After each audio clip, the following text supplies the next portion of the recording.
सागर तारन कारण है, रवि नंदन बंधन खंडन है, भव सागर तारन कारण। নারায়ণের সেবা করতে গিয়ে মরি তো ভালো, বরং তো আজ না কাল হবেই। শরণাগত কিঙ্কর ভীত মনে, শরণাগত কিঙ্কর ভীত মনে, গুরুদেব দয়া কর দীন জনে। মানুষকে তিনি দুস্থ ভেবে সেবা করতেন না, করতেন নারায়ণ ভেবে। বন্যায় যাদের সব ভেসে গিয়েছে তাদের বাড়ি তৈরি করে দিয়ে বলতেন, নারায়ণের মন্দির তৈরি করলাম। স্বামী বিবেকানন্দর শিবজ্ঞানে জীবসেবার আদর্শ মুখে না আউড়ে তা আত্মস্থ করেছিলেন স্বামী আত্মস্থানন্দ।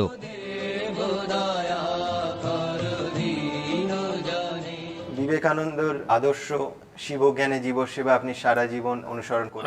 অনেক অনেক ওটা খুব ভালো লেগেছে যে এটা একেবারে খুবই খুবই ভালো, একবারে শিবজ্ঞানে জীবসেবা এটা একবারে অদ্ভুত একবারে, এবং এতে তোমার ভেতরের এক্সপানশন এটাও হয়ে যায়, হৃদয়ের প্রকাশ এটা খুবই হয়। একটা পাথরের মূর্তিকে ভোগ দিচ্ছ, কাপড় পরাচ্ছ, সেটা আর এই জ্যান্ত একটা মানুষ, সে এরকম কষ্ট পাচ্ছে, কোনো একটা পশুও কষ্ট পাচ্ছে, তাকে কিছু করা, সেটা যে কত বড় জিনিস সেটা ওইসব করে পড়ে টরে এসব দেখে তখন হলো। তারপরে রিলিফ টিলিফেও খুব কাজ করা, সেটা হলো, সে প্রাণ যায় এমন করেও করে কাজ করেছি, এবং কিন্তু তাতে খুব আনন্দ হচ্ছে যখন সেই সব দুঃখী লোক আবার খেয়ে দিয়ে সব আনন্দ করছে, সে আনন্দ, সে হাসি, ঘর বাড়ি ভেসে গিয়েছিল, সেই ঘর বাড়ি আবার তৈরি হলো, তখন তাদের যে আনন্দ সে দেখে তো বুঝতেই পারছো কীরকম হয়, এইসব হয়েছিল। নিজে যেমন সারা জীবন মানুষের পাশে দাঁড়িয়েছেন, বদলে তেমন পেয়েছেন অগণিত মানুষের অকৃপণ ভালোবাসা। আষাঢ় সন্ধ্যায় তাঁর রামকৃষ্ণ লোকে গমনের খবর শোনার পর থেকেই তাই ভক্তদের চোখের জল বাঁধ মানছে না। আর শুধু ভক্তই বা কেন, যারাই এই মানুষটিকে একবার কাছ থেকে দেখেছেন তারা বারবার ছুটে গেছেন তার কাছে। হাসি মুখে সব সমস্যার সমাধান করে দিতেন মহারাজ।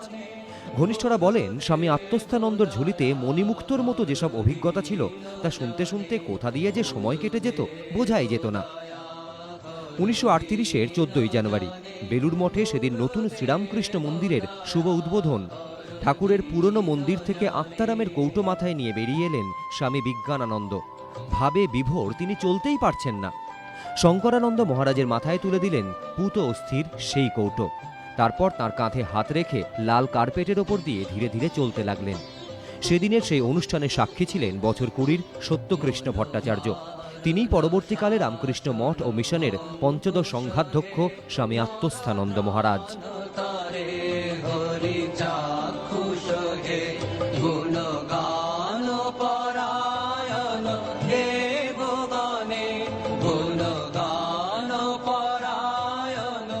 মহারাজ, স্বয়ং রামকৃষ্ণের পার্ষদ স্বামী বিজ্ঞানানন্দ, তাঁকে কাছ থেকে দেখার আপনার অভিজ্ঞতা হয়েছে, কিরাম সে অভিজ্ঞতা যদি বলেন।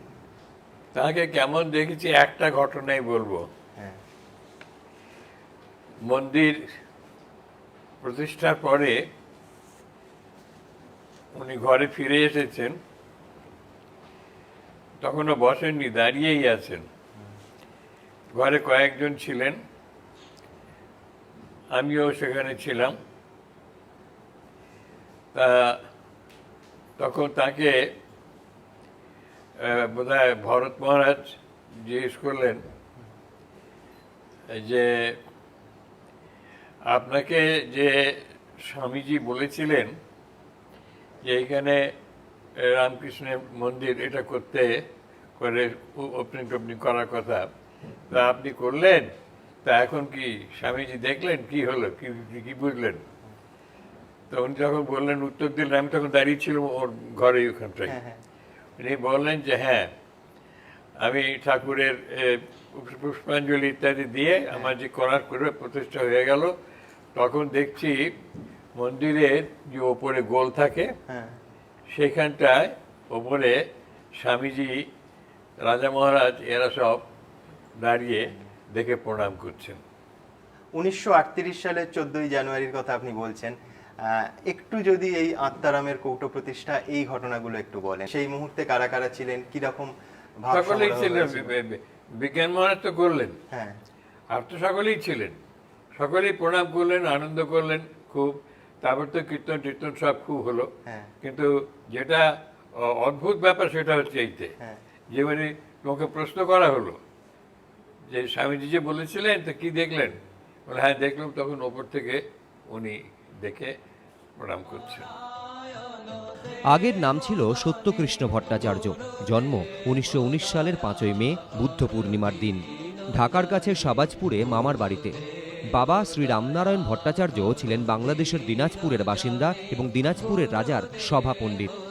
তারা ছিলেন শ্রীচৈতন্য মহাপ্রভুর পার্ষদ অদ্বৈত গোস্বামী ও প্রত্যক্ষ পার্ষদ গদাধর পণ্ডিতের বংশধর। আপনার পরিবারের অনেকে রামকৃষ্ণ বিবেকানন্দের এই ভাবধারায় অনুপ্রাণিত হয়েছিলেন। পারিবারিক পরিমণ্ডলটা কিরকম ছিল? পারিবারিক তো এক তো হচ্ছে ব্রাহ্মণের বাড়ি, তাছাড়া বাবা পণ্ডিত ছিলেন, তর্কতীর্থ, হ্যাঁ, এই ভাগবত পাঠ ইত্যাদি তিনি করতেন। হ্যাঁ, তা সেই জন্যে বাড়িতে মন্দির ছিল, দধিবামন মন্দির। হ্যাঁ। সেখানে আমরা পুজো টুজো সব করতাম, পৈতে হওয়ার পর থেকে সব যেমন নিয়ম করা আছে সেই নিয়ম মতো করতাম। আর ওই সকাল সন্ধ্যায় যে করতে হয়, আহ্নিক করতে হয়, সেগুলো সব আমরা রেগুলারই করতাম। হোস্টেলেও যখন ছিলাম তখনও করেছি, এইভাবে করেছি। দিনাজপুর জেলা হাই স্কুল থেকে এন্ট্রান্স পরীক্ষায় পাশ করে গুয়াহাটির কটন কলেজে আইএ পড়ার জন্য ভর্তি হন সত্যকৃষ্ণ। সেই সময় দিনাজপুর রামকৃষ্ণ আশ্রমের অধ্যক্ষ স্বামী গদাধরানন্দর কাছে তার রামকৃষ্ণ সারদা বিবেকানন্দ সাহিত্যের সঙ্গে পরিচয়। তার মনকে আন্দোলিত করে ভারতে বিবেকানন্দ বইটি। তখন থেকে মাঝে মাঝে রাতে থেকে যেতেন আশ্রমে। আপনার জীবনে কোন কোন গ্রন্থের প্রভাব সব থেকে বেশি? আমার একটা হচ্ছে যে বাবা তো বড় পণ্ডিত ছিলেন, হ্যাঁ। আর ব্রাহ্মণ শরীর, তা আমরা এই গীতা পড়তুম। হ্যাঁ, গীতা এফেক্টটা খুব আছে, হ্যাঁ, তাছাড়া উপনিষদও পড়েছি। হ্যাঁ, তারপরে যখন স্বামীজির বইতেই পড়লুম, স্বামীজির জীবনী টিবনী পড়লুম, তারপরে রামকৃষ্ণের এসব পড়লুম টড়লুম। ওখানে দিনাজপুরে আশ্রম আছে রামকৃষ্ণ মঠের, ওখানে ওখানে একজন সাধু ছিলেন, তার সঙ্গে কন্ট্যাক্ট হলো, হয়ে তাতে আমার হয়ে গেল, ইম্প্যাক্টটা খুব বেশি হলো। এই করেই সব হলো। গুয়াহাটির কটন কলেজ থেকে আইএ পাশ করে চলে আসেন কলকাতার স্কটিশ চার্চ কলেজে। দর্শন শাস্ত্রে অনার্স নিয়ে ভর্তি হন। প্রথমে কিছুদিন অগলিভ হস্টেলে থাকলেও পরে রামকৃষ্ণ মিশন ক্যালকাটা স্টুডেন্টস হোমের কথা জানতে পেরে সেখানে উঠে যান। অনার্স পাশ করার পর কলকাতা বিশ্ববিদ্যালয়ে দর্শন নিয়ে এমএতে ভর্তি হন। সেই সময় সর্বপল্লী রাধাকৃষ্ণন, নলিনাক্ষ ব্রহ্ম, সুরেন্দ্রনাথ দাশগুপ্ত, পিডি শাস্ত্রীর মতো প্রথিতযশা অধ্যাপকদের সংস্পর্শে আসেন। আপনি ছাত্র জীবনে সর্বপল্লী রাধাকৃষ্ণন, পিডি শাস্ত্রী এইরকম শিক্ষক পেয়েছিলেন? রাধাকৃষ্ণন ওরা খুব ভালো পড়াতেন, হ্যাঁ। সব বলতেন, কখনো কখনো স্বামীজির কথা টথাও বলতেন। হ্যাঁ। সে খুব ভালো ছিল। ফিলোসফি নিয়ে এমএতে ভর্তি হলেও ফাইনাল পরীক্ষা দেওয়া হলো না। 1941-এর 3রা জানুয়ারি যোগ দিলেন বেলুর মঠে। তার আগেই তার মন্ত্র দীক্ষা হয়েছিল স্বামী বিজ্ঞানানন্দর কাছে। 1945 সালের 14ই ফেব্রুয়ারি রামকৃষ্ণ মঠ ও মিশনের ষষ্ঠ সংঘাধ্যক্ষ স্বামী বিরজানন্দের কাছে তিনি ব্রহ্মচর্য ব্রত লাভ করেন। নতুন নাম হয় ব্রহ্মচারী শান্তি চৈতন্য। এর 4 বছর পর 1949 সালের 1 মার্চ শ্রীরামকৃষ্ণের পুণ্য জন্মতিথিতে একই গুরুর কাছে তিনি সন্ন্যাস ব্রতে দীক্ষিত হন।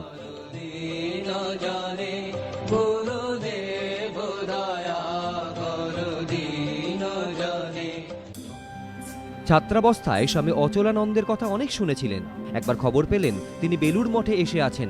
তাকে দেখার জন্য সোজা পৌঁছে গেলেন সেখানে। স্বামী অচলানন্দ তথা কেদার বাবা তখন মঠের সহ সংঘাধ্যক্ষ। মঠের লেগেট হাউসে তাকে দেখতে গিয়ে দেখেন কৌপিন পরা এক শীর্ণকায় সাধু বারান্দায় পায়চারি করছেন। প্রথমে তাকে চিনতে না পারলেও পরে ভুল ভাঙে। চিনতে পারার পর প্রণাম করলে তিনি কাঁধে হাত রেখে বলেন, অনেক জন্ম তো হলো, এ জন্মে স্বামীজির কাজের জন্য জীবন দাও। কেদার বাবার কথা রাখলেন মঠে যোগদান করে। আপনি প্রেসিডেন্সি কলেজে পড়ার সময় কেদার বাবার আহ্বানে সাড়া দেন এবং সন্ন্যাস ব্রত গ্রহণ করেন। তো সেই কেদার বাবার সঙ্গে স্বামী অচলানন্দের সঙ্গে কিরকম অভিজ্ঞতা? অচলানন্দজির সঙ্গে খুব ঘনিষ্ঠ সম্পর্ক ছিল। হ্যাঁ। উনি এখানে এসে থাকতেন প্রত্যেক বছরই কয়েক মাস করে। তা উনি আমাকে এখান থেকে মঠ থেকে সব বলছে যে তুমি এমএটা ফাইনাল দাও, দিয়ে পাস টাস করে তবে আমি ফিলোসফি অনার্স নিয়ে পড়তাম। তা আমি 5th ইয়ারও হয়ে গেছে। কেদার বাবা আমাকে একদিন প্রায় লাঠি ধরে পেটান, এমন অবস্থা হয়ে গেছে। তোমাকে বলছি তুমি শুনছো না, এরপরে দেরি করলে তোমার হবে না, গোলমাল হয়ে যাবে। এই সব হলো। আমি তারপরে এসে গঙ্গা স্নান করে আর পড়তে গেলাম না, ফিরে গেলাম না, আমি তবে জয়েন করলাম। ছোটবেলায় দিনাজপুরে থাকাকালীন এক অদ্ভুত অভিজ্ঞতা হয়েছিল। শ্রীরামকৃষ্ণের পার্ষদ স্বামী অখণ্ডানন্দের সঙ্গে কিছু দুর্লভ মুহূর্ত কাটানোর সুযোগ পান তিনি। পূজনীয় অখণ্ডানন্দ সে সময় বালক সত্যকৃষ্ণের সঙ্গে মার্বেল গুলি খেলেছিলেন। রামকৃষ্ণের আর এক পার্ষদ স্বামী অখণ্ডানন্দজির সঙ্গে আপনার মার্বেল খেলার একটা ঘটনা আছে, একটু যদি বলেন। ওটা আমাদের দিনাজপুরে তো টাউনে বাড়ি ছিল। আমাদের বাড়ির বাগান শেষ হলেই রাস্তা, তার অন্যদিকে নুটুবাবু বলে এক জমিদার, তার বাড়িতে ওখানে অখণ্ডানন্দ স্বামী আসতেন। নুটুবাবুর এক ছেলে, সে প্যারালাইসিস হয়ে বিছানায় পড়ে থাকে, তার সঙ্গে তো খুব ভাব ছিল, তা আসতেন।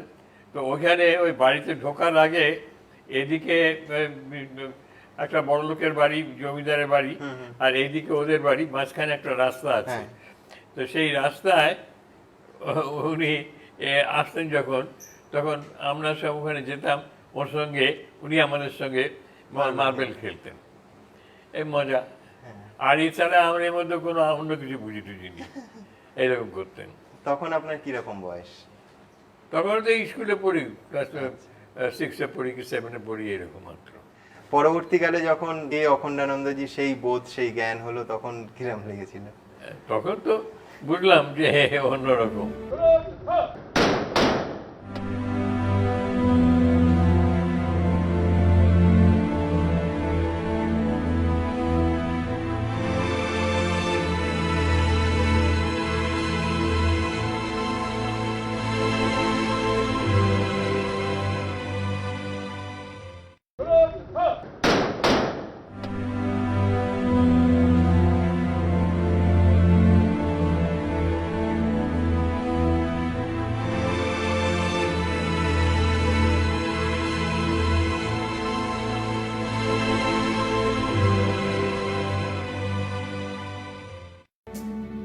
স্কটিশ চার্চ কলেজে পড়ার সময় কাছের বেদান্ত মঠে তিনি শ্রীরামকৃষ্ণের আরেক পার্ষদ স্বামী অভেদানন্দর দর্শন পান। সেই সময় তার ইচ্ছে হয়েছিল স্বামী শিবানন্দের কাছে দীক্ষা নেবেন, কিন্তু ততদিনে স্বামী শিবানন্দ দেহত্যাগ করেছেন। এই সময় তিনি স্বপ্নে দেখেন মহাপুরুষ মহারাজ ও বিজ্ঞান মহারাজ সব এক। তারপরই তিনি স্বামী বিজ্ঞানানন্দর কাছে মন্ত্র দীক্ষা নেন। ক্যালকাটা স্টুডেন্টস হোমে থাকার সময় সেখানকার অধ্যক্ষ স্বামী নির্বেদানন্দ মহারাজের সংস্পর্শে আসেন। আমি যখন বিয়ে পড়তে এলাম এখানে, তখন আমি ক্যালকাটা স্টুডেন্টস হোমে ছিলাম। তখন ওটা গৌরীপুরে ছিল, তখন এখানে হয়নি, গৌরীপুরে সেখানে ছিলাম। তো সেখানেও তো নির্বেদানন্দ স্বামী ছিলেন, বড় একজন সাধু এখানকার। আর সেই ওর কাছে যেতাম, ওখানে মন্দির ছিল, আমি বামুনের ছেলে আর এসব করে আমাকে আরতি টারতি পুজো টুজো করতে বলতেন, করতুম। তারপরে ওর কাছে যেতাম, ওর কাছে শুনতাম স্বামীজির কথা টথা, কাজেই তাতেও আমার ভেতরে খুব প্রেরণা পেয়েছে। স্বামী নির্বেদানন্দর হাত ধরেই যুবক সত্যকৃষ্ণ পৌঁছে যান স্বামী বিজ্ঞানানন্দর পদপ্রান্তে। অবশ্য তার পেছনে কেদার বাবার অবদান তিনি ভুলতে পারেন না। এই কেদার বাবা আমাকে বলেছিলেন, কেদার বাবার সঙ্গে এইখানেই প্রথম পরিচয় হয়, এবং তিনি আমাকে খুব স্নেহ করতেন আর বলেছেন তুই সাধু হবি। তারপরে যখন বিয়ে পাস হয়ে গেলাম, তখন আর দেরি করছিস কেন? না, সকলে বলছে, বাড়ি থেকেও বলছেন, সবাই বলছেন যে আমি এমএটা পাস করি, তা আমি ফিলোসফি অনার্স নিচ্ছি, এই করে পড়ছি। তবে বারবার বারণ করছেন, তা আমি শুনছি না।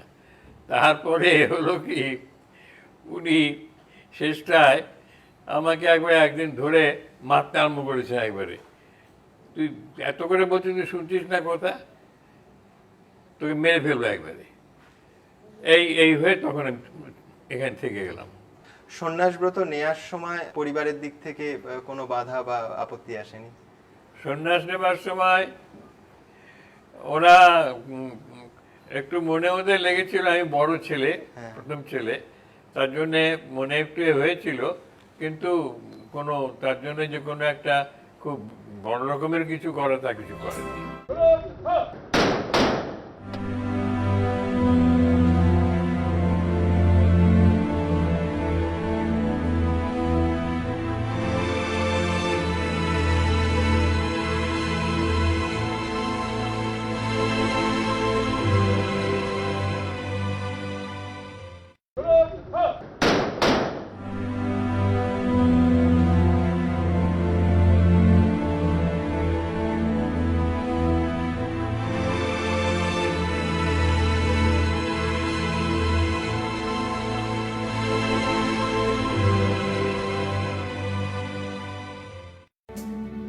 স্কটিশ চার্চ কলেজে পড়ার সময় কাছের বেদান্ত মঠে তিনি শ্রীরামকৃষ্ণের আরেক পার্ষদ স্বামী অভেদানন্দর দর্শন পান। সেই সময় তার ইচ্ছে হয়েছিল স্বামী শিবানন্দের কাছে দীক্ষা নেবেন, কিন্তু ততদিনে স্বামী শিবানন্দ দেহত্যাগ করেছেন। এই সময় তিনি স্বপ্নে দেখেন মহাপুরুষ মহারাজ ও বিজ্ঞান মহারাজ সব এক। তারপরই তিনি স্বামী বিজ্ঞানানন্দর কাছে মন্ত্র দীক্ষা নেন। ক্যালকাটা স্টুডেন্টস হোমে থাকার সময় সেখানকার অধ্যক্ষ স্বামী নির্বেদানন্দ মহারাজের সংস্পর্শে আসেন। আমি যখন বিয়ে পড়তে এলাম এখানে, তখন আমি ক্যালকাটা স্টুডেন্টস হোমে ছিলাম। তখন ওটা গৌরীপুরে ছিল, তখন এখানে হয়নি, গৌরীপুরে সেখানে ছিলাম। তো সেখানেও তো নির্বেদানন্দ স্বামী ছিলেন, বড় একজন সাধু এখানকার। আর সেই ওর কাছে যেতাম, ওখানে মন্দির ছিল, আমি বামুনের ছেলে আর এসব করি, আমাকে আরতি টারতি পুজো টুজো করতে বলতেন, করতুম।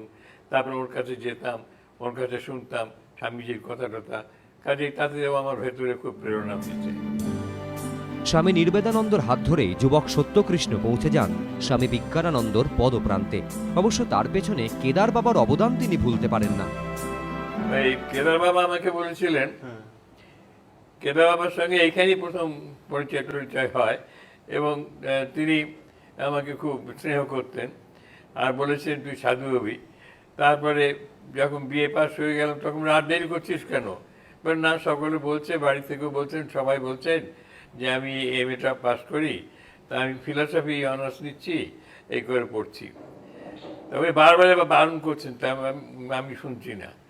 তারপরে হলো কি, উনি শেষটায় আমাকে একদিন ধরে মারতে আরম্ভ করেছেন একবারে, তুই এত করে বলছিস, তুই শুনছিস না কথা, তোকে মেরে ফেলবো একবারে। এই হয়ে তখন আমি এখান থেকে গেলাম। সন্ন্যাসব্রত নেয়ার সময় পরিবারের দিক থেকে কোনো বাধা বা আপত্তি আসেনি?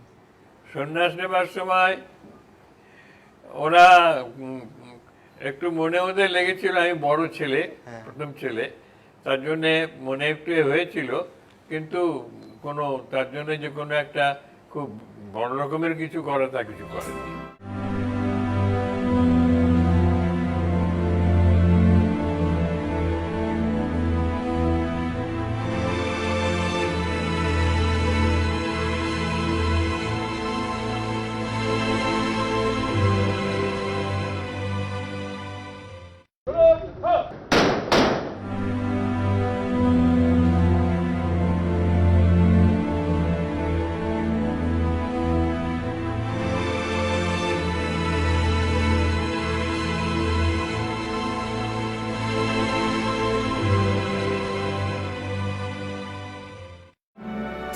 স্বামী বিজ্ঞানানন্দর শিষ্য ছিলেন তিনি। শ্রীরামকৃষ্ণর প্রত্যক্ষ শিষ্যদের যারা শিষ্য, তিনি ছিলেন সেই বর্গের শেষ প্রতিনিধি। তিনি ছিলেন শেষ প্রতিনিধি আমাদের যারা রামকৃষ্ণ মঠ এবং মিশনের কর্তৃপক্ষ, যাকে আমরা বলি এক্সিকিউটিভ, প্রেসিডেন্ট, ভাইস প্রেসিডেন্ট ইত্যাদি, তাদের মধ্যে শ্রীরামকৃষ্ণ ত্যাগী সন্তানদের, যাকে আমরা বলি অন্তরঙ্গ পার্ষদ, ডাইরেক্ট ডিসাইপলস, তাদের অন্যতম স্বামী বিজ্ঞানানন্দজির তিনি ছিলেন মন্ত্র শিষ্য। অর্থাৎ মহারাজের মহাপ্রয়াণের পর থেকেই আমরা আর কোনো অধ্যক্ষকে বা সেরকম কোনো এক্সিকিউটিভকে আর পাবো না যারা শ্রীরামকৃষ্ণের অন্তরঙ্গ পার্শ্বদের সঙ্গ করেছেন বা তাদের কাছে মন্ত্র দীক্ষা পেয়েছেন। বেলুড় মঠে যোগদানের পর প্রথমেই তাকে পাঠানো হয় দেওঘর বিদ্যাপীঠে। সেখানে কিছুদিন কাজ করার পর মায়াবতী অদ্বৈত আশ্রমে প্রবুদ্ধ ভারত পত্রিকার সম্পাদকীয় দফতরে যোগ দেন। রামকৃষ্ণ মঠ ও মিশনের ষষ্ঠ সংঘাধ্যক্ষ স্বামী বিরজানন্দ নিজেই তাকে চেয়ে নেন সেবক রূপে। ষষ্ঠ সংঘগুরু স্বামী বিরজানন্দ আপনাকে সেবক হিসেবে চেয়েছিলেন, সেই হ্যাঁ। প্রাপ্তিটা কিভাবে? আমিও মায়াবতীতে ছিলাম, হ্যাঁ। এই প্রবুদ্ধ ভারত ওখানে, হ্যাঁ। ওখানে এডিটরের অ্যাসিস্ট্যান্ট থাকে একজন দুজন, হ্যাঁ। তো আমি একজন ছিলাম। হ্যাঁ। তা ওখান থেকে মায়াবতী থেকে তো সব হয়ে ওখানেও তো সাধন ভজনের খুব সুবিধে, ওখানে খুব সুন্দর একবার পাহাড়ের মধ্যে ওরকম। ওটা হওয়ার পরে আর তারপরে তখন আরো এইসব প্রায় স্বামীজি ঠাকুরের বইটাই বেশি পড়া হয়েছে, কেন ওটা তো এডিটোরিয়াল অফিস কাজে প্রবুদ্ধ ভারতের, কাজে সেখানে ওই রকমই হতো। সব হয়ে চান্স পেয়ে আরো বেশি হয়ে গেল। মায়াবতী অদ্বৈত আশ্রম থেকে শ্যামলাপাল চলে গেলেন স্বামী আত্মস্থানন্দ। 1951 সালে স্বামী বিরজানন্দের প্রয়াণের পর তিনি বেশ কিছুদিন দেরাদুন আশ্রমে তপস্যা করেন। তারপর স্বামী জগদানন্দর কাছে বিভিন্ন শাস্ত্র পাঠ করেন। এরপরই শুরু হয় তার কর্মচঞ্চল সন্ন্যাস জীবন।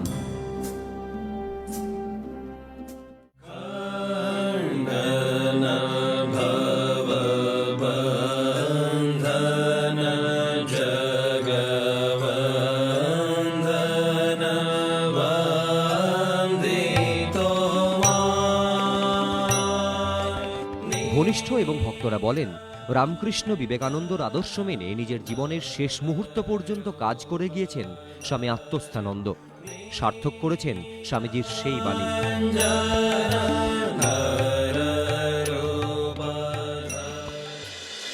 सब सागर तारन कारण है, रवि नंदन बंधन खंडन है। আত্মস্থানন্দর কর্মচঞ্চল সন্ন্যাস জীবন শুরুর প্রথমেই সহকারী সম্পাদক হিসেবে যোগ দেন রাঁচি টিবি স্যানিটোরিয়ামে। সেখানকার প্রভূত আধুনিকীকরণ করার পর তাকে 1958 সালে পাঠানো হয় বর্মার রেঙ্গুনে। সেখানেও হাসপাতালের নানা আধুনিকীকরণ হয় তাঁর হাত ধরে। 1965 সালে বর্মার মিলিটারি সরকার সেই হাসপাতাল অধিগ্রহণ করলে মহারাজ ফিরে আসেন ভারতে। বছরখানেক দক্ষিণ ভারতে নানা তীর্থ পরিদর্শনের পর 1966 সালে তাকে অধ্যক্ষ করে পাঠানো হয় গুজরাতের রাজকোট আশ্রমে। বাংলা, ইংরেজি, হিন্দির পাশাপাশি তিনি গুজরাতি ভাষাতেও সাবলীল বক্তৃতা দিতে পারতেন। রাজকোটকে কেন্দ্র করে গুজরাতের নানা কেন্দ্র তিনি গড়ে তোলেন। বিভিন্ন সময়ে ত্রাণ ও পুনর্বাসনের কাজে যুক্ত হন। গুজরাট সরকারের রিলিফ কমিটির সক্রিয় সদস্য ছিলেন তিনি। এই সময় তিনি দেশের বাইরেও নানা জায়গায় প্রচারের কাজ করেন। রাজকোটে অধ্যক্ষ থাকাকালীন তার কাছে আসতেন যুবক নরেন্দ্র মোদী। স্বামী আত্মস্থানন্দকে তিনি সম্বোধন করতেন গুরুজি বলে। সে সময় তিনি সংসার ত্যাগ করে আশ্রমে যোগ দেওয়ার ইচ্ছের কথা জানিয়েছিলেন স্বামী আত্মস্থানন্দকে। দূরদৃষ্টি সম্পন্ন আত্মস্থানন্দ মহারাজ তাকে নিরস্ত করেন এবং বলেন, তোমাকে দেশের অনেক কাজ করতে হবে। बेलूर मठ से आपका लगाव है, मैंने सुना है कि आप बेलूर मठ गए थे साधु बनने के लिए, तो क्या वो हिस्सा आपकी जिंदगी का बताएंगे हमें? वैसे अभी भी कुछ मेरे साथी स्वामी जी जो हैं अभी भी है वहाँ, वो भी बताएंगे आपको। स्वामी आत्मस्थानंद जी हैं, अब तो वरियत तो आयु भी बहुत हो गई, अभी मैं उनके पास गया था, लंबे अरसे तक उनके पास में रहा था। अच्छा। उनके एक गुरु बंधु थे, उनके पास में मैं काफी रहा था। यार वो एक अलग दुनिया है, इसको कहाँ खोलेंगे। आजकल मिस करते हैं उस दुनिया को? मेरा बहुत ही उन सबसे बड़ा लगाव है, सबसे लगाव है मेरा। लेकिन अब जो कर नहीं पाता हूँ तो याद करता हूँ तो पीढ़ी से पीड़ा हो जाती है, तो मैं इसी काम में लगा रहता हूँ। সেই সাহচর্য নরেন্দ্র মোদীকে এতটাই প্রভাবিত করেছিল যে প্রধানমন্ত্রী হওয়ার পরেও কলকাতায় এসে তিনি স্বামী আত্মস্থানন্দর সঙ্গে দেখা করেন, আশীর্বাদ নেন।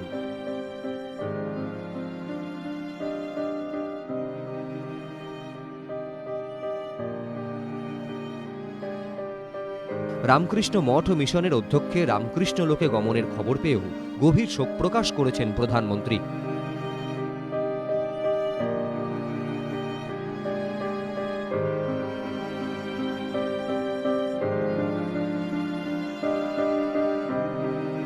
শোকজ্ঞাপন করে মোদি টুইটারে লেখেন, স্বামী আত্মস্থানন্দ মহারাজ মহাপুরুষ ছিলেন, বহু প্রজন্ম তার অবদানের কথা মনে রাখবে। যখনই কলকাতায় যেতাম তখনই তার আশীর্বাদ নিতাম। 1973 সালের ডিসেম্বরে স্বামী আত্মস্থানন্দ রামকৃষ্ণ মঠের ট্রাস্টি ও রামকৃষ্ণ মিশনের গভর্নিং বডির সদস্য নির্বাচিত হন। 1975 সালের অগস্টে সহকারী সাধারণ সম্পাদক হয়ে বেলুড় মঠে ফিরে আসেন। রামকৃষ্ণ মিশন ও মঠের তৎকালীন সহকারী সাধারণ সম্পাদক প্রয়াত স্বামী গম্ভীরানন্দর আগ্রহে এবং তৎকালীন প্রেসিডেন্ট স্বামী বীরেশ্বরানন্দর মধ্যস্থতায় স্বামী আত্মস্থানন্দকে বেলুড় মঠে নিয়ে আসা হয়। তখন সেখানে উদ্যমী নেতৃত্বের খুব প্রয়োজন। অন্যান্য প্রশাসনিক কাজের পাশাপাশি তিনি ত্রাণ বিভাগের দায়িত্ব পান। তাঁর নেতৃত্বে ত্রাণ সেবা নতুন মাত্রা পায়। বাংলাদেশ ও নেপালে তাঁর পরিচালনায় ব্যাপক ত্রাণ ও পুনর্গঠনের কাজ হয়।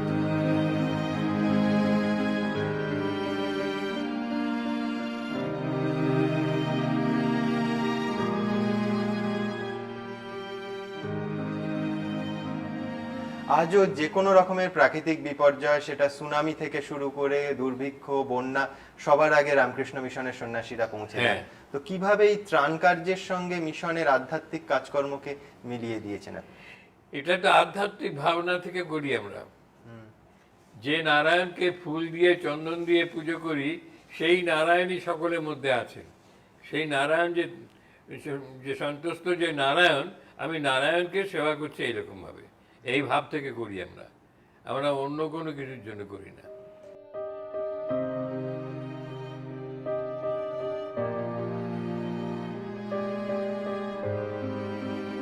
ভুজে বিধ্বংসী ভূমিকম্পের সময় স্বামী আত্মস্থানন্দ সেখানে ছুটে যান।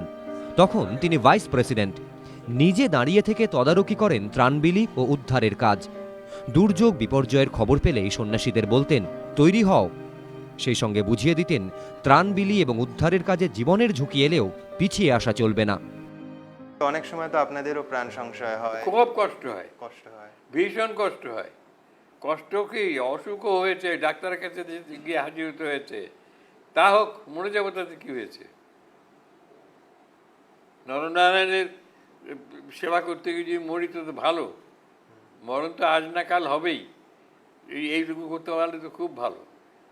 আমাদের রিলিফটা তো নরনারায়ণ সেবা হিসেবে করা হয়, দয়া করতে যাই না আমরা। স্বামী আত্মস্থানন্দর উদ্যম উদ্বুদ্ধ করত তার সঙ্গে থাকা অন্যান্য সন্ন্যাসীকেও। 1978 সালের যে পশ্চিমবঙ্গে যে বন্যা হয়, বন্যা পরিস্থিতিতে তাঁর নেতৃত্বে রামকৃষ্ণ মিশনের যে ব্যাপক কর্মযোগ্য ত্রাণ কার্য চলেছিল, তা দেখে তৎকালীন পশ্চিমবঙ্গ সরকারও অবাক হয়ে গিয়েছিলেন। বার্মাতে যখন ছিলেন 50-এর দশকে, সেই হসপিটালকে সেই দেশের মধ্যে শ্রেষ্ঠ হসপিটালে পরিণত করেছিলেন। তার অ্যাডমিনিস্ট্রেটিভ ক্যাপাসিটি অসাধারণ ছিল। একজন মানুষের মধ্যে কারোর মধ্যে হেড থাকতে পারে, মস্তিষ্কের বিকাশ বেশি হতে পারে, কারোর হৃদয়বত্তা বেশি থাকতে পারে, কিন্তু যাকে বলা হয় হেড, হার্ট অ্যান্ড হ্যান্ডস, এইরকম কম্বিনেশনযুক্ত মানুষ কিন্তু পৃথিবীতে খুব কম। স্বামী আত্মস্থানন্দজি ছিলেন তাদের মধ্যেই একজন। আত্মস্থানজির যেরকম কর্মময় জীবন, তার সাথে হচ্ছে তার হৃদয়ের বিশালতা, ওই রকম হৃদয়বত্তা, প্রত্যুৎপন্ন মতিত্ব, কর্মদক্ষতা একসাথে একটি মানুষের মধ্যে দেখা যায় না।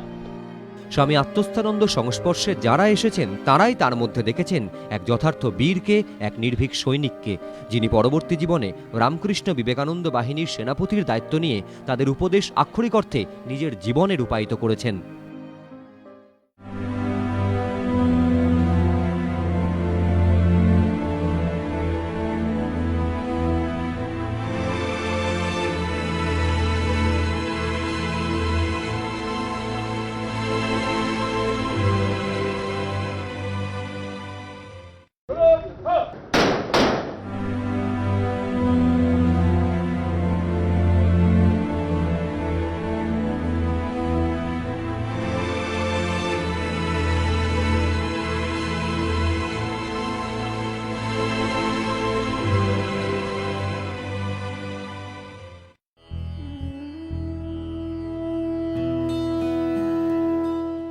ছুটি বলে কোনো শব্দ স্বামী আত্মস্থানন্দের অভিধানে ছিল না, কাজই ছিল তার জীবনের ব্রত।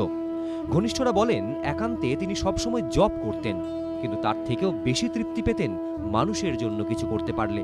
কোনো সন্ন্যাসী তীর্থযাত্রায় যাচ্ছেন শুনলে হেসে বলতেন, কি এত তীর্থ করতে যাও, কর্মস্থল থেকে বড় তীর্থস্থান আবার হয় নাকি? ভারতীয় শিক্ষার ক্ষেত্রে রামকৃষ্ণ এবং বিবেকানন্দের যে ভাবধারা, সেটা কিভাবে মেলবন্ধন ঘটানো যায়? মানে এই মুহূর্তে শিক্ষা ব্যবস্থা নিয়ে নানা বিরূপ সমালোচনা হয়, সেখানে কিভাবে এই ভাবধারা, এই নবজাগরণের যুগের যে নতুন চিন্তাধারা, এইটাকে কি করে একই ভালো করে এই স্বামী বিবেকানন্দের যে ত্যাগ ও সেবা, এবং সেবাটা তো আমরা যেটা করি সেটা হচ্ছে নরনারায়ণ সেবা।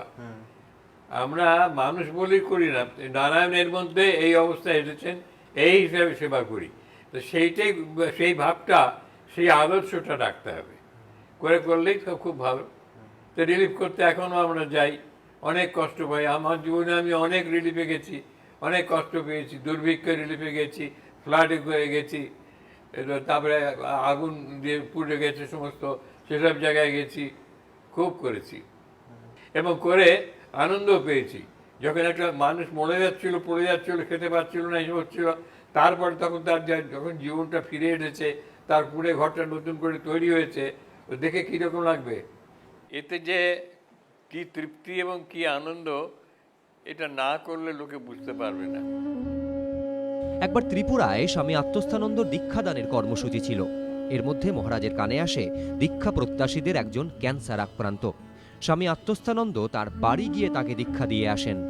এটা রামকৃষ্ণ মিশনের রীতি নয়, কিন্তু মানুষের কথা ভেবে সেই রীতির অন্যথা করতেও তিনি পিছপা হননি। আত্মস্থানন্দর হাত ধরে দেশের বাইরেও ছড়িয়ে পড়েছিল রামকৃষ্ণ ও বিবেকানন্দর ভাবধারা। বিদেশেও শ্রীরামকৃষ্ণ বিবেকানন্দের ভাবধারা ছড়িয়ে পড়ছে, তো বিদেশে এই মুহূর্তে ঠিক কি রকম কাজ হচ্ছে? বিদেশে খুব ভালো কাজ হচ্ছে, যখন যেখানে যেখানে সেন্টার আছে খুব খুব ভালো।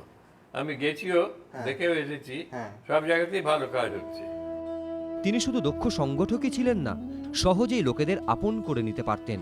মিষ্টভাষী মহারাজের রসবোধ আশ্চর্য করত তার পরিজনদের। দেশের নানা প্রান্তে সেবার কাজ পরিচালনার পাশাপাশি সংঘকে বিস্তার করার কাজেও তার অনবদ্য অবদান অনস্বীকার্য। স্বামীজির স্মৃতিধন্য নানা জায়গাকে মঠের আওতায় আনার ব্যাপারে তার গুরুত্বপূর্ণ ভূমিকা ছিল।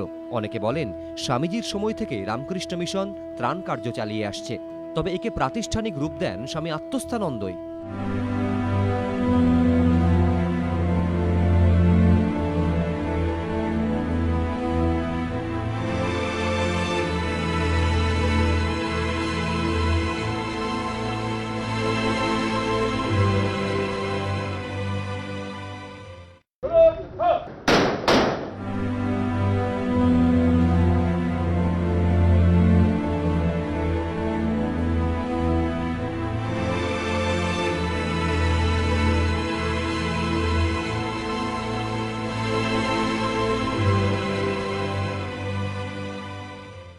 স্বামী আত্মস্থানন্দর নানা গুরুত্বপূর্ণ কর্মকাণ্ডের মধ্যে রয়েছে বৃদ্ধ সাধুদের জন্য বেলুড় মঠে আরোগ্য ভবন, কাশী সেবাশ্রমের সাধু ভক্তদের জন্য বৃদ্ধাবাস, মঠে ভক্তদের জন্য অতিথি ভবনের সম্প্রসারণ, সাধুনিবাস, বরিশার বৃদ্ধাবাস, কামারপুকুরের যাত্রীনিবাস, কাঁথি ও গুয়াহাটি শ্রীরামকৃষ্ণ মন্দির প্রভৃতি।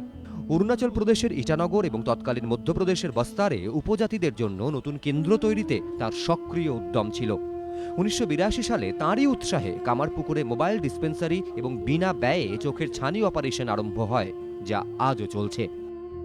আজকে সকাল 11:30টায় ভারতবর্ষের মাননীয় প্রধানমন্ত্রী নরেন্দ্র মোদীজি আমাকে ফোন করেছিলেন, বলেছিলেন আমার জীবনে যা কিছু হয়েছে সব একটি ব্যক্তির জন্য হয়েছে এবং সেই ব্যক্তিটির নাম স্বামী আত্মস্থানন্দজি।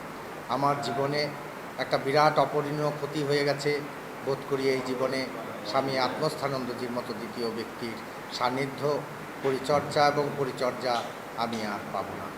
স্বামী আত্মস্থানন্দজি ছাত্র হিসেবে ছিলেন একজন প্রখর মেধাসম্পন্ন ছাত্র।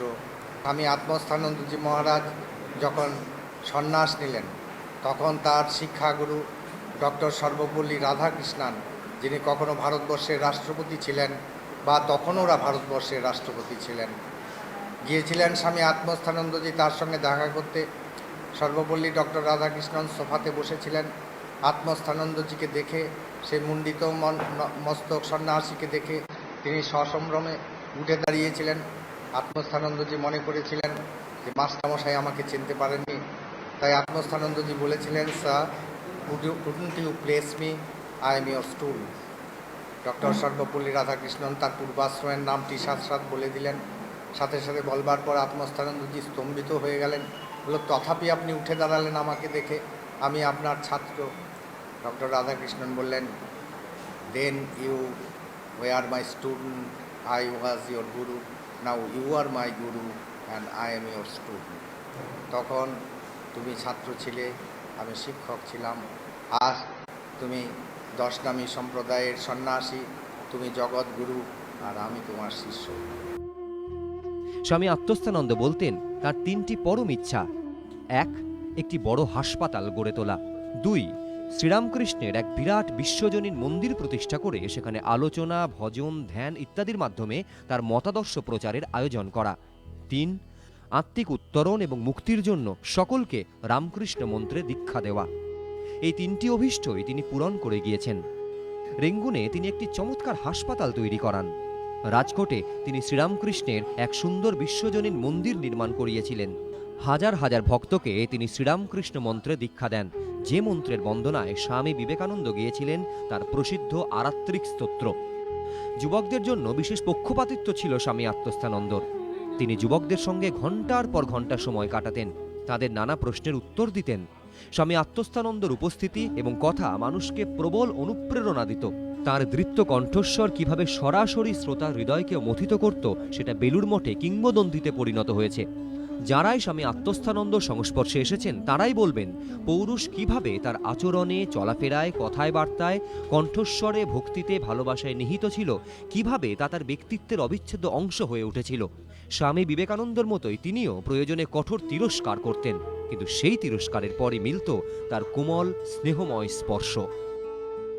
রামকৃষ্ণ সঙ্গে ওনার ব্যক্তিত্ব এরকমই ছিল। খালি রামকৃষ্ণ সঙ্গে নয়, স্বামীজি যেরকম বলতেন নির্ভীক সন্ন্যাসী, অকুত ভয় ছিলেন। কোনো সময় ভয়ের কোনো ব্যাপারই ছিল না, যে কোনো পরিস্থিতিতে নিজে গিয়ে দাঁড়াতে পারতেন। এক হুঙ্কারে যেমন 1000 লোককে চুপ করিয়েও দিতে পারতেন, তেমনি কেউ বিপদে পড়লে নিজে বুক দিয়ে আগলাতে পারতেন। উপরটা দেখে হঠাৎ করে মনে হবে যেন খুব কঠিন, খুব গাম্ভীর্য, আর ভেতরটা ঠিক ততটাই কোমল। মহারাজের সংস্পর্শে যারা এসেছেন তারা বুঝেছেন মহারাজ অত্যন্ত রসিক, যেমন পণ্ডিত, যেমন কর্মদক্ষতা, বিশেষ করে যুব সমাজের কাছে তিনি খুব আদর্শের ছিলেন। কারণ যে কোনো ইয়াং কেউ যদি আসতো, মহারাজের প্রেমে না পড়ে পারবেই না। কারণ তার ভালোবাসা এমন ছিল, তার গভীরতা এমন ছিল, সেখানে কিন্তু কোনো কিছু বাধা ছিল না। আর তিনি যখন ভালোবাসতেন, বকুনিও যেমন দিতেন, তার সাথে তারপরে যে আদর আর যত্নটি মিলত, তখন মনে হবে আমরা বকুনিটা বারবার কেন খাই না। কে বকা দিতে পারে আজকের দিনে? যে ভালোবাসে সেই কিন্তু বকতে পারে। বেশ রাশভারী মনে হতো, কিন্তু কাছে যখন মিশলাম একটু দেখলাম ভিতরটায় ভালোবাসায় ভরা। ওনার ঘরে যে একটা ছবি থাকতো, মায়ের কোলে একটা বাচ্চা ছেলে, ওই ছবিটা আমাদেরও ভালো লাগতো। মহারাজ সবসময় রাখতেন, এখানেও যখন ছিলেন তখনও রেখেছিলেন। তো ভক্তিতে ভিতরটা ভরা। দীর্ঘ জীবনে অভিজ্ঞতা কম ছিল না, তার সঙ্গে ব্যক্তিগত আলাপচারিতাতে খুলে যেত নতুন রাস্তা। মহারাজের যে জিনিসটা সবচেয়ে বেশি আমাকে নাড়া দিত সেটা হচ্ছে তার স্বতঃস্ফূর্ততা। তিনি কাজের দিকে খুবই দৃঢ় ছিলেন, এফিশিয়েন্ট ছিলেন বলা যায়। কিন্তু আমরা যারা অনেকটা তার তুলনায় জুনিয়র ছিলাম, তার প্রত্যেকটা খুঁটিনাটির ব্যাপারে খবর নেওয়াটা, এটা আমার সবচেয়ে বেশি আমার ভালো লাগতো। আমার মনে পড়ে আমাকে দেখে, আমি তখন ব্রহ্মচারী, তখন আমাকে দেখে বলেছিলেন যে এই তুই বড্ড রোগা হয়ে যাচ্ছিস। কথাটা খুব সামান্য সেরকম দেখতে গেলে, কিন্তু উনি তখন অনেক সিনিয়র। আমাদের অনেক জুনিয়র যারা আমরা, তাদের ব্রহ্মচারীদের ব্যাপারে খবর রাখা, বলা, তা এগিয়ে এসে বলা থাকে যে তুমি নিজের স্বাস্থ্যের ব্যাপারে সচেতন হও, এটা আমার খুব ভালো লেগেছিল সেই সময়। আমাদের বর্তমান যে রামকৃষ্ণ মঠ মিশনের সেবা কাজ, বিশেষত রিলিফ, যে একটা নতুন ভাবে আধুনিক পর্যায়ে উন্নত হয়েছে, সেটির অবদান কিন্তু তার হাত দিয়েই। এবং পল্লীমঙ্গল, স্বামী বীরেশ্বরানন্দজির একটা আকাঙ্ক্ষা ছিল মায়েরা এবং মহিলারা এই নারীর স্বনির্ভরতার জন্য, বিশেষত এই পল্লীর যে উন্নয়ন প্রয়োজন, তাতে যে তারা এই স্বামীজির ভাবে কাজ করবে, মা সারদা দেবীর আদলে জীবনযাপন করবে, তাকে কেন্দ্র করে আমাদের পল্লীমঙ্গল গড়া, সেটিও কিন্তু স্বামী আত্মস্থানন্দজির অন্যতম অবদান। 1985 সালে যুব মহাসম্মেলন এবং 1980 সালে ভক্ত মহাসম্মেলন পরিচালনার মূল হোতা ছিলেন স্বামী আত্মস্থানন্দ। এই সময় তিনি ছিলেন অ্যাকোমোডেশন অ্যান্ড রিসেপশন কমিটির চেয়ারম্যান। 1992 সালের 14 এপ্রিল তিনি মঠ ও মিশনের সাধারণ সম্পাদক হন। এর 5 বছর পর 1997 সালের বুদ্ধ পূর্ণিমায় তিনি সহ সংঘাধ্যক্ষ পদ আলোকিত করেন। সাধারণ সম্পাদক থাকাকালে তার অনন্য কীর্তি স্বামী বিবেকানন্দর পৈতৃক ভিটে অধিগ্রহণের ব্যবস্থা করা। তাঁর আগ্রহেই বিবেকানন্দর স্মৃতি বিজড়িত গুজরাতের নিমডি এবং পোরবন্দরের বাড়ি অধিগ্রহণ করে নতুন শাখা কেন্দ্রের সূচনা হয়। বিশ্বব্যাপী ছড়ানো রামকৃষ্ণ মঠ ও মিশনের হাতে গোনা কয়েকটি শাখাতেই শুধুমাত্র তিনি যাননি, কঠোর পরিশ্রম করতে পারতেন তিনি। প্রবল চাপের মধ্যেও সকাল সন্ধ্যা জপ ধ্যান করতেন নিষ্ঠার সঙ্গে। যত রাত পর্যন্তই জেগে থাকুন না কেন, নিয়মিত ভোরে উঠে জপ করতে বসতেন। সহ সংঘাধ্যক্ষ হওয়ার পর প্রশাসনিক কাজ না থাকায় জপ ধ্যানের পাশাপাশি বিভিন্ন বিষয় নিয়ে পড়াশোনা করতেন।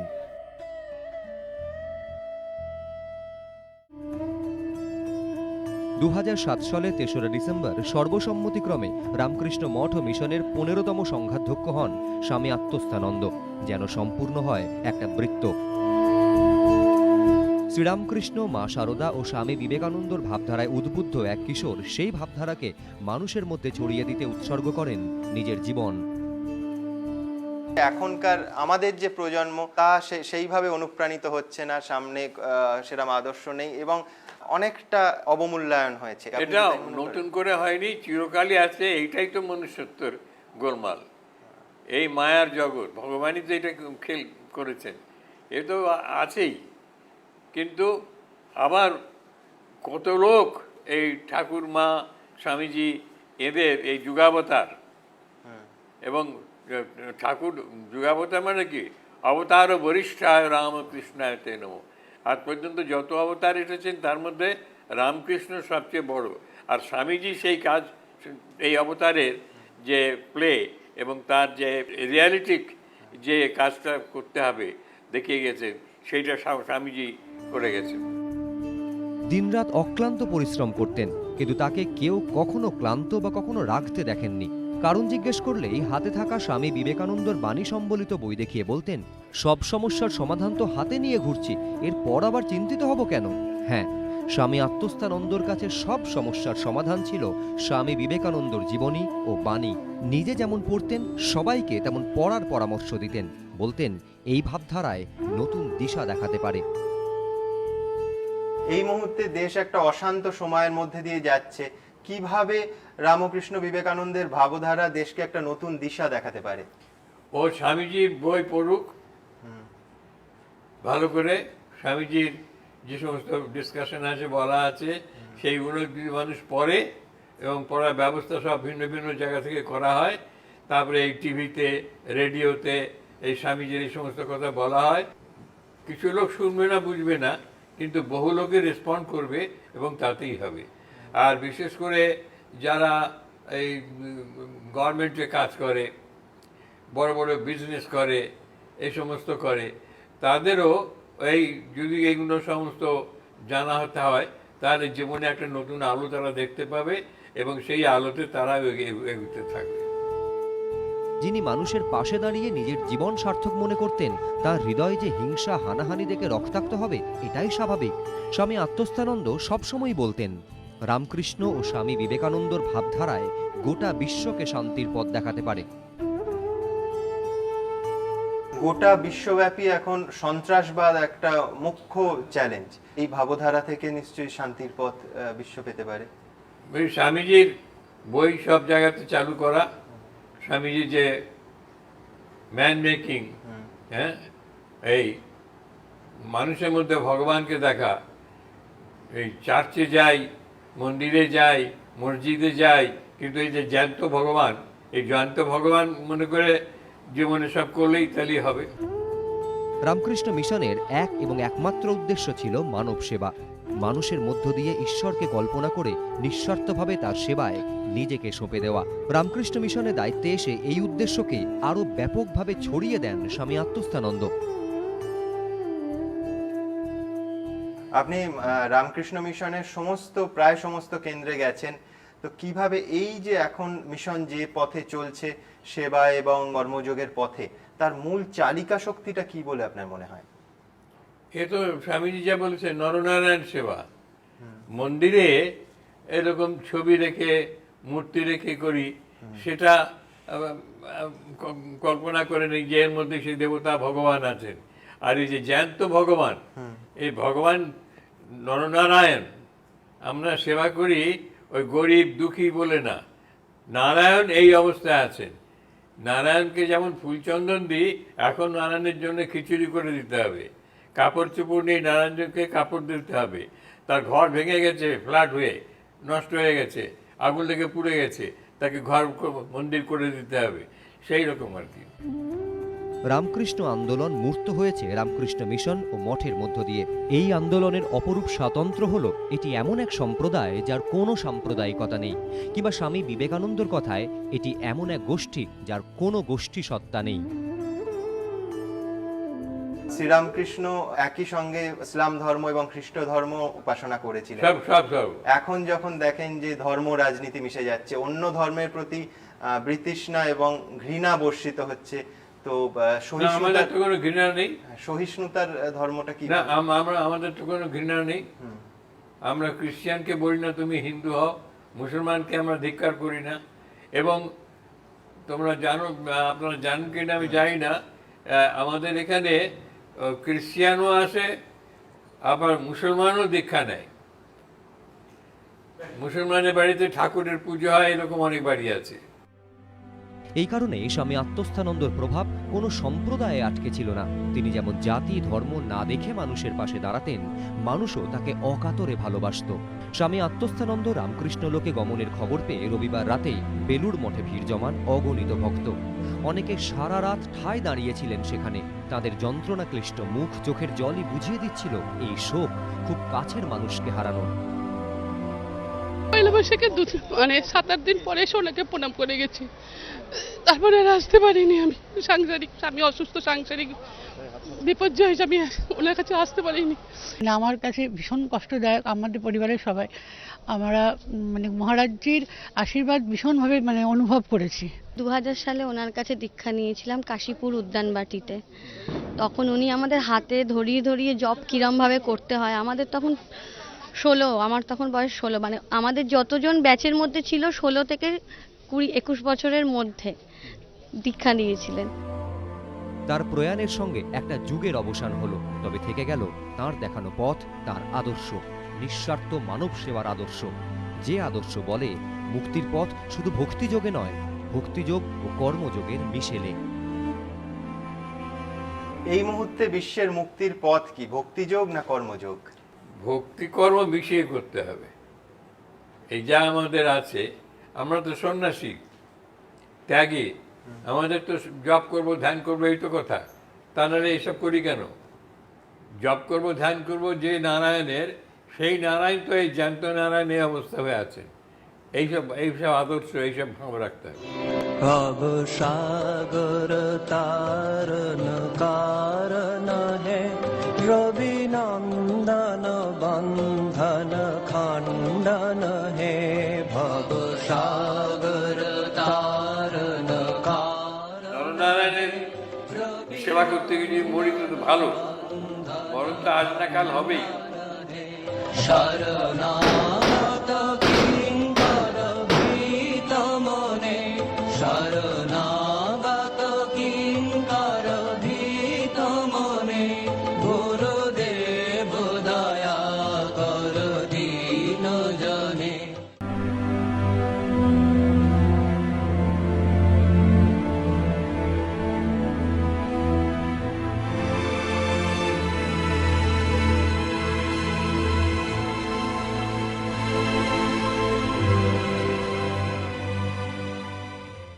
ঘন্টা খানেক সঙ্গে সুমন নিবেদন করছে আধুনিক টিএমটি বার্স, ভরসা হমেশা। NIPS hotel management, eastern India's number 1। Wild Stone perfumes, লোক তো নোটিস করবেই। পার্টনার বাই, অনিয়মিত জীবনে লিভারের সুরক্ষায় ব্যবহার করুন Livosin DS. Adi Akshay and company, College Street ও বড়বাজার। এক্সাইড ইনভার্টিউলার, চলবে দ্বিগুণ। এবং সুরক্ষা ডায়াগনস্টিক, 25 বছর ধরে সবার সুস্থ থাকার ঠিকানা।